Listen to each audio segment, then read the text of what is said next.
এই মুহূৰ্তত ৰাজ্যৰ হাজাৰ হাজাৰ শিক্ষক কৰ্মচাৰীৰ বাবে জনা বিচাৰিছো গুৰুত্বপূৰ্ণ খবৰ। এবাৰ ভয়ংকৰ খবৰ আহিছে শিক্ষক কৰ্মচাৰীৰ বাবে ৰাজ্য চৰকাৰৰ কঠোৰ নিৰ্দেশনা। শিক্ষকসকলৰ বিপদ ঘণ্টা আৰম্ভ হৈছে। চাকৰি নিয়মীয়াকৈ কৰি কেনেকৈ পঢ়িছিল বাহিৰৰ বিশ্ববিদ্যালয়ত ৰহস্যজনক বিএড।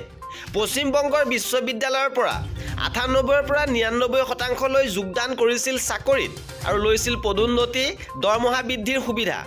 অনিয়মেৰে বিএড ডিগ্ৰী লোৱা শিক্ষকৰ বিৰুদ্ধে শীঘ্ৰে ব্যৱস্থা গ্ৰহণৰ নিৰ্দেশ দিছে মাধ্যমিক শিক্ষা সঞ্চালকৰ।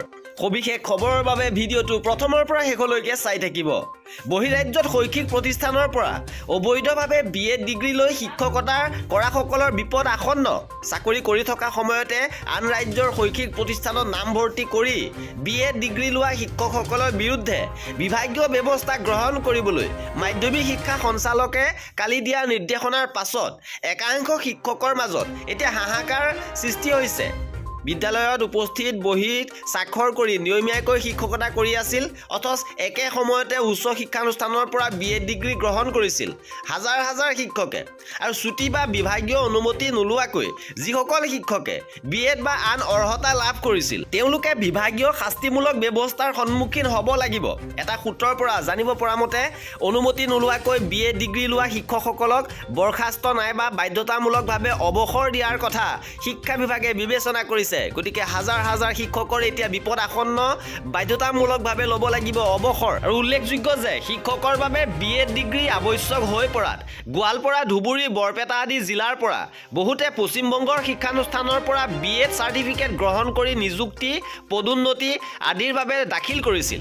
অসমত বিএড সম্পন্ন কৰা শিক্ষকৰ তুলনাত তেওঁলোকৰ নম্বৰ যথেষ্ট আছিল ৯৮-৯৯% পৰ্যন্ত। যোৱা জুলাই মাহত ৰাজ্য চৰকাৰৰ চিঠি ECF নং 284755/5 তাৰিখে 11/7/2023 নিৰ্দেশনাৰ ভিত্তিত বিদ্যালয়ৰ পৰিদৰ্শকসকলে অধ্যক্ষ, প্ৰধান শিক্ষকসকলৰ পৰা বিদ্যালয়ৰ শিক্ষকসকলৰ বিএড চাৰ্টিফিকেট আৰু নম্বৰ তালিকা সংগ্ৰহ কৰিছিল।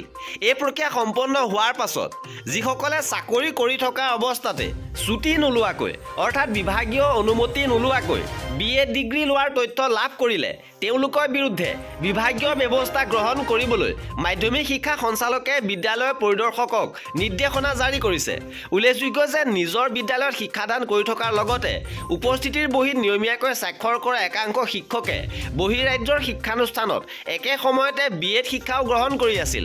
সেয়েহে মাধ্যমিক শিক্ষা সঞ্চালকে এতিয়াৰ পৰা বিএড বা অন্য শিক্ষাগত অৰ্হতাৰ বাবে অধ্যয়ন কৰিবলৈ গ'লে বিভাগীয় কৰ্তৃপক্ষৰ অনুমতি ল'ব লাগিব বুলি পুনৰ কঠোৰ নিৰ্দেশনা জাৰি কৰিছে। ইপিনে উল্লেখযোগ্য যে বহিৰাজ্যৰ শিক্ষানুষ্ঠানৰ পৰা বিএডত ৯৮-৯৯% নম্বৰ লৈ অহা চাকৰি প্ৰাৰ্থীৰ বাবে ৰাজ্যৰ প্ৰকৃত মেধাসম্পন্ন প্ৰাৰ্থীয়ে শিক্ষক নিযুক্তি লাভৰ পৰা বঞ্চিত হ'বলগীয়া হৈ আহিছিল।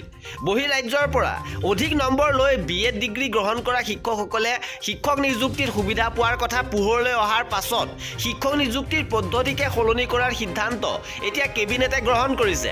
শিক্ষক নিযুক্তিত বিএড বা DLED নম্বৰক গুৰুত্বহীন কৰি ৰাজ্যিক কেবিনেটে গ্ৰহণ কৰা শিক্ষক নিযুক্তিৰ নতুন পদ্ধতি মতে A-TET বা C-TETৰ পৰা ৮৫% নম্বৰ নিৰ্ধাৰণ কৰা হৈছে। সেই অনুসৰি উচ্চতৰ মাধ্যমিক বা উচ্চতৰ মাধ্যমিকৰ পৰা ৫% বিএড, DLED বা DLEDৰ বাবে মাত্ৰ ৫% নিৰ্ধাৰণ কৰা হৈছে।